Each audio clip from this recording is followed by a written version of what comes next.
Support comes from Mosby Building Arts, a residential remodeling company guided by discipline, preparation, and attention to detail. Call Mosby.com. This is St. Louis on the Air from St. Louis Public Radio. I'm Elaine Cha. St. Louis is full of rich history and many broken glass ceilings. Known as the gateway to the West, it's been the site of many trailblazing civil rights battles that are sometimes taken for granted generations later. Today, we are diving into the life and legacy of tennis legend and civil rights activist Richard Hudlin. His name may ring bells for those well-versed in sports history, but his career in the education of Black St. Louisans and coaching world-renowned Black athletes have had a lasting impact in our city and beyond. One of his many contributions was winning a lawsuit to desegregate public tennis courts in St. Louis.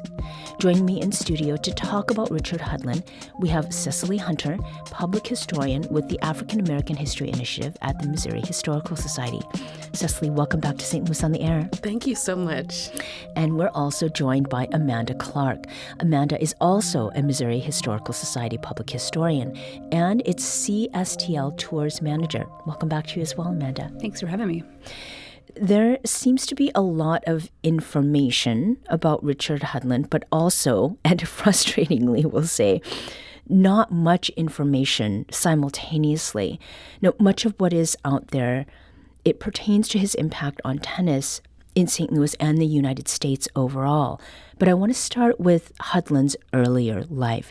So, Cicely, before Richard Hudlin became a renowned tennis player, coach, and civil rights activist, what do we know about him? He came from a pretty influential family, didn't he? Yes, he certainly did. And there's even some discrepancies related to when he was born and the specific dates. So there might be some dates, referred to as 1905 or 1900 or I think 1898 was another one. Oh, wow. But there's records from specifically his registration of World War I, his draft card details that he was born September 24th, 1899 in St. Louis, and he was born to Richard Hudlin Sr. and Barbara Hudlin. Those two were his parents. And so it's just interesting to know that even as we detail such a prominent figure connected to St. Louis's history and his family, even the mere date in which he was born, there's discrepancies that exist to this day. So you do have to do that genealogical digging in order to find the documents to support actually when he was born. Mm-hmm. Talk with us a little bit more about his parents. Yeah, so his parents, in particular, his father was a journalist and a reporter. And there's, of course, records and things like that to support that he was doing that work within St. Louis. And his father eventually would go on to pass away at the age of 59 years old in 1918. But very much a part of this pretty incredible family here in St. Louis. There's records that also account for Richard Hudlin. After his father passed away, he was then living with his mother. And then I think even later, he was living with one of his siblings, one of his sisters. Mm-hmm. So that's just a little bit of background about the family, just to kind of set the stage for Richard Hudlin and many of the things that he would do in St. Louis. Mm-hmm.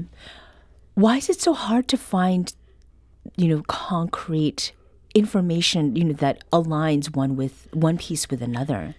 That's an excellent question. Some of that is due to record keeping. There's even in some of the census records, he's defined as a mulatto with an M, right? And sometimes there's representations of a B for being Black. And so there's discrepancies sometimes even within the records. So you do have to sometimes take some of those records with a grain of salt and support based off of other records to kind of provide the adequate information to sustain actually what transpired and when. But there is some misinformation out there. And so, you do have to kind of do your due diligence to continue to research. And then as many sources as you can find, a lot of times that's how you get to the final nitty gritty of the story that supports it. But in many cases, the archival records, when we talk about Black history, we do have to think about the archival records and what is lacking or the gaps. And so sometimes it's even filling those gaps with other information from newspaper accounts, from other supporting documentation to provide the filling in, so to speak, of that history and of that legacy. So it's a part of the history of Black Americans, and it's something that we continuously are making sure that not only with the oral histories, but also with the ways in which we share our stories through the records. We want to invite you to this conversation. Are you familiar with the life and story of Richard Hudlin? Have his contributions to desegregating public sports facilities affected how you've been able to enjoy athletics, either as a player or as a fan? Give us a call at 314-382-8255. That's 314-382-TALK. You can also send an email to talk@stlpr.org. Now, Amanda, you included Hudlin's contributions to shaping Forest Park, specifically in Yours Forever, Forest Park at 150. That is an exhibit that you curated at the Missouri History Museum. Is any of what Cicely has described some things that you encountered as you were doing research? Well, unfortunately, with this, this exhibit is in a smaller space at the museum, so I didn't have enough space to go deep into some of these topics. It was Richard Hudlin's story, though, was one of those, when I was assigned this exhibit, he was a non-negotiable. I knew from the first minute he was going to be in this exhibit. Just like when I, started to plan the exhibit and I wanted to plan the whole thing around that opening quote, 1876, saying that this is for everyone. His story was what was always in my head to illustrate that. Was it for everyone, and how did that change over time? Yeah. So let's get to some of the things that we do know about Richard Hudlin. One of those is that he attended the University of Chicago, and he was the captain of its tennis team in 1928. And that was during a time when the U.S. was very much segregated. So, Cicely, what is known about his time at University of Chicago, between his athletic exploits and his education? Yeah, so I did see a picture of him, and this would have been, I think it was it was labeled Cap and Gown, and it was him and a couple other people, and it talked about, at the time, I think that record is from 1926. So it said that he was a freshman, he was on the varsity tennis team, and at that time, so he would not have been a part of what we know now as the first Black captain of a Big Ten team. So it didn't account for that.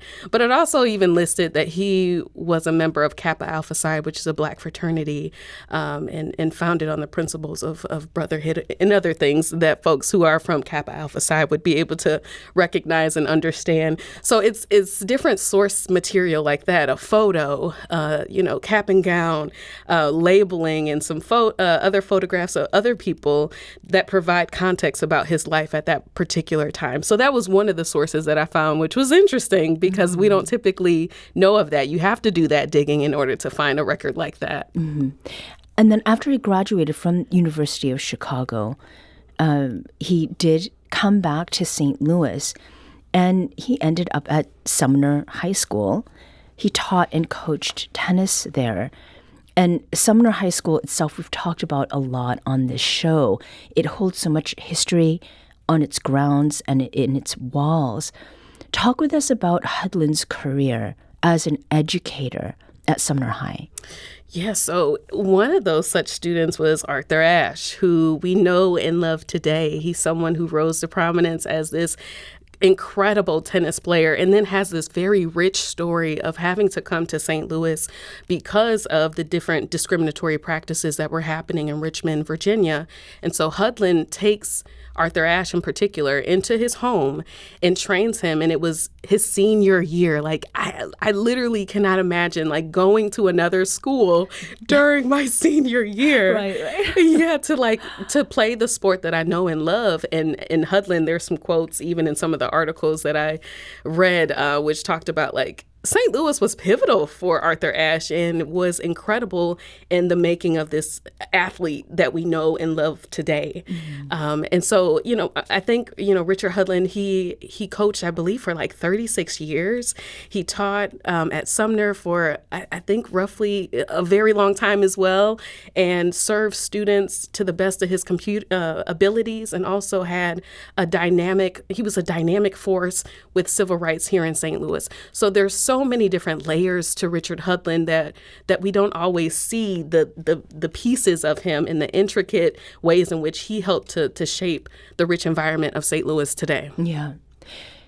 So it was then during Hudlin's tenure at Sumner that he sued the public the public tennis facilities in St. Louis to be open to all athletes. And we're talking about 1945. So it's not that long ago, but it's some time back. Tell us about that lawsuit, Amanda. Who were the key players, and what was it, that Hudlin was up against? So the mid-1940s is a time that is just in St. Louis so rich with people pushing back on segregation and working, taking things to the courts and calls to action. And we see for Hudlin, so at that time, St. Louis had two different leagues. So it had lots of leagues for sports. But the two major ones were the Municipal League, and then you had a league for Black players. And that would be for tennis, that would be for golf, different swimming, all kinds of different sports. Everything was just down the middle, divided by race. Mm-hmm. And so it wasn't, and so the city was providing, we always say it with quotes, separate but equal facilities. So for Black tennis players in St. Louis, they were playing at Tandy Park next to Sumner. Mm-hmm. For white tennis players in St. Louis, they could play in the new courts in Forest Park.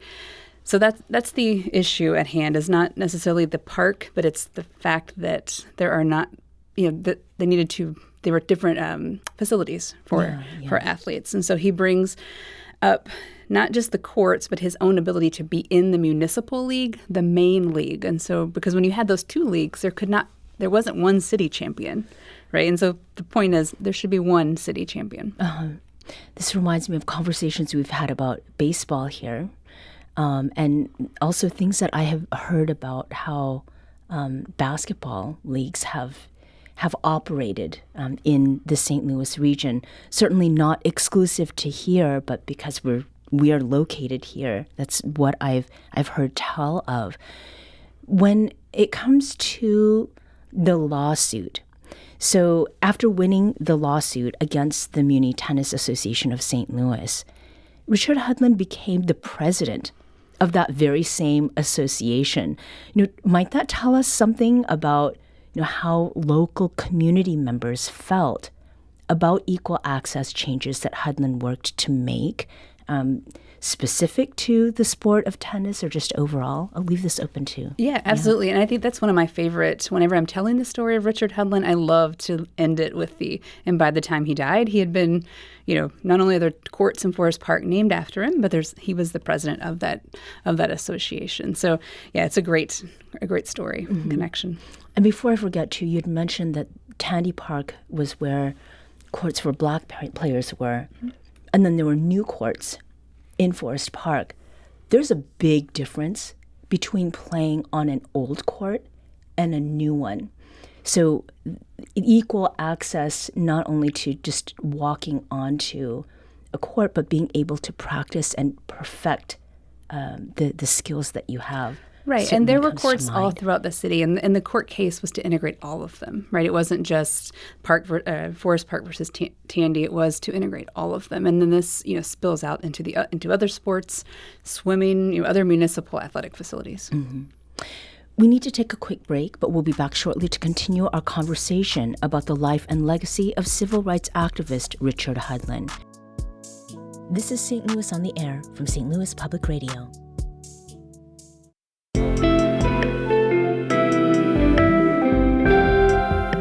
The Gateway brings you the day's news each weekday from around the St. Louis region and the state capitals in Jefferson City. Our schools are accredited. We don't need this bill. And Springfield. How many more years must pass before lawmakers see time is of the essence. I'm Abby Larico. Join me each weekday for The Gateway on the STLPR app or wherever you get podcasts.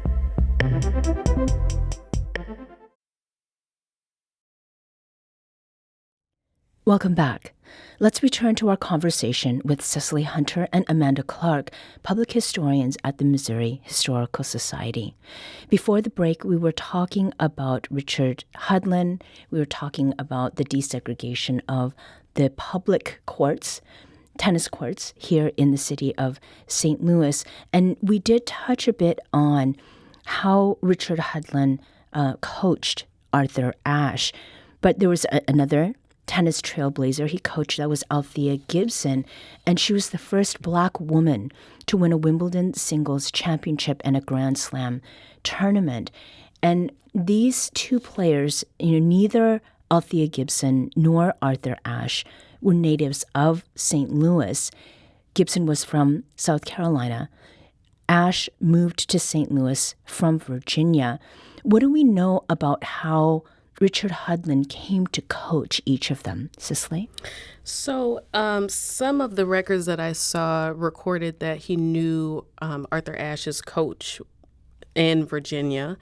And then I think like there was conversations that were occurring because there was this desire to play year round. And I think there was also an issue. It was also an issue because Arthur Ashe could not play at different courts and he wasn't allowed access to the things that we had going on here in St. Louis. And so I think at one point it became a conversation with Arthur Ashe. He didn't necessarily want to leave his family and his friends, but I think he saw St. Louis as a way to get more skills and to be able to compete at a higher level with, Richard Hudlin as his instructor and support system. And so I did see some sources that talk about Richard Hudlin taking in Arthur Ashe as if he was his own son and coaching him very strategically around the sport. And so Richard Hudlin does say, like, St. Louis was foundational to the person that we know, Arthur Ashe, who he becomes, and then even goes to UCLA to compete at a high level and then continues to just show himself to be an incredible athlete. Mm-hmm. And so there's some really profound things that transpire here in St. Louis. And Richard Hudlin was at the foundation of enabling someone like an Arthur Ashe to come here when he wasn't allowed the opportunity because of his race elsewhere. Mm-hmm. And Amanda, you were mentioning something about Sumner High School and its being a center of Black educational excellence, right? Yeah, we have so many stories like Arthur Ashe, right? We have Grace Bunbury, we have Tina Turner, even though that gets into some layers. But we have these people, folks that came to St. Louis, went to Sumner High School, and then it wasn't just that they were great themselves, but it's the teachers, it's the educators, it's the people that lifted them up, and because of the realities of segregation at that time, for a lot of Black men and women, teaching was a career path, and you had very well-educated folks teaching at Sumner that the other schools actually, like the white schools, didn't have that level of education, didn't have access to that level of education in the public schools. Mm-hmm. So there's an interesting, several things can be true at once type of situation when it comes to the level of excellence at mm-hmm. Sumner. And there were even doctorate folks who came out of having doctorates and, just being these incredible folks within their own fields who are coming in because of the fact that segregation does exist roughly around that time. They're coming back to Sumner and they're teaching from this collegiate, this place of excellence. And we usually talk about musicians or athletes, but there's community leaders, there are scientists, there's medical professionals, right, that are coming out of that environment. Mm-hmm. And just to give respect where it's due, that the game of tennis and other sports as well, in order to be excellent, you must have a great brain. Like, that is an exceptional muscle to achieve. I actually did not know that there was an Arthur Ashe connection here in St. Louis until I moved here. I lived in Los Angeles for a long time, so I saw Arthur Ashe's name, at UCLA. So it was just very cool to see that. And then, for me personally, to learn about Richard Hudlin through the exhibit at the Missouri History Museum was a great little connection there. Now, the exhibit that is now at Missouri History Museum, we did touch on this a little bit, Amanda, earlier.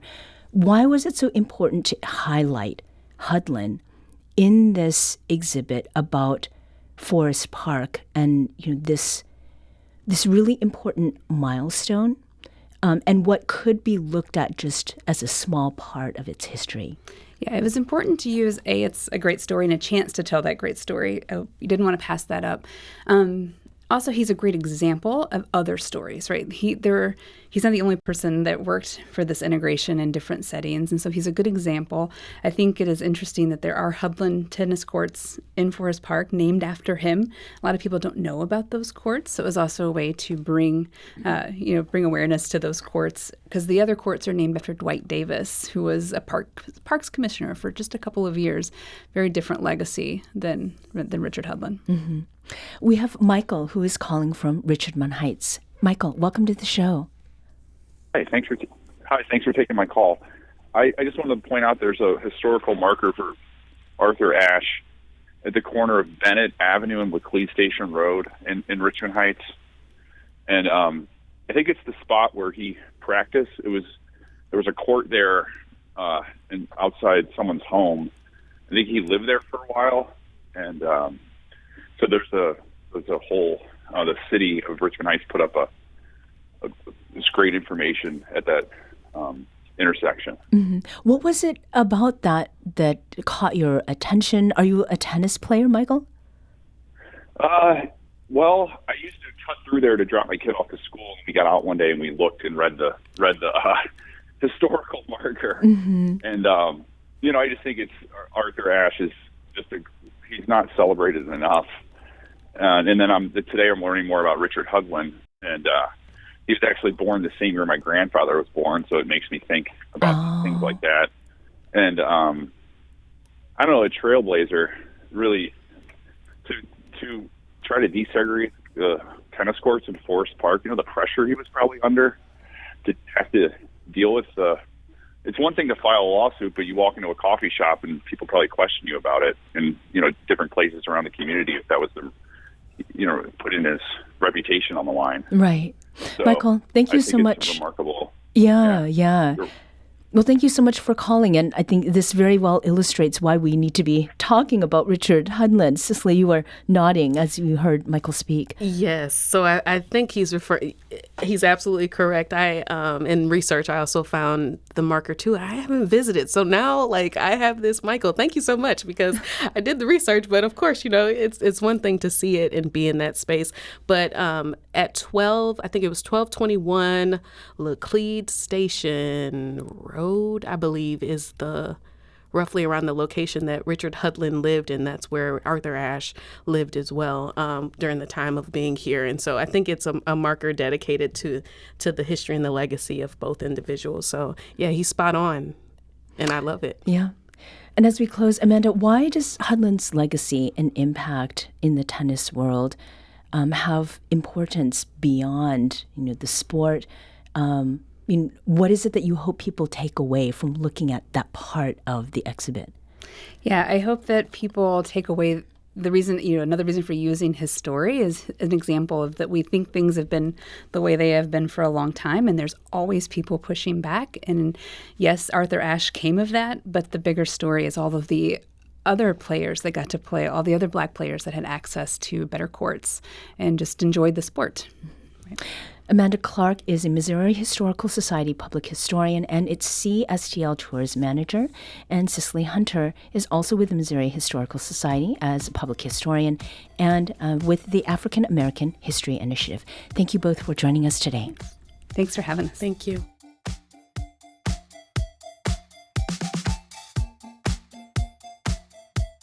This episode was produced by Maya Norfleet. Our audio engineer is Aaron Doran. This podcast was mixed and edited by Aaron. Our executive producer is Alex Hoyer. St. Louis on the Air is a production of St. Louis Public Radio. Understanding starts here. Do you find yourself regularly listening to episodes of St. Louis on the Air? Suggest us to a friend you think might enjoy our conversations, and leave us a review and rating on Apple Podcasts on the App Store. It's the simplest way to help people discover our show. Thank you. St. Louis Public Radio is a member-supported service of the University of Missouri St. Louis.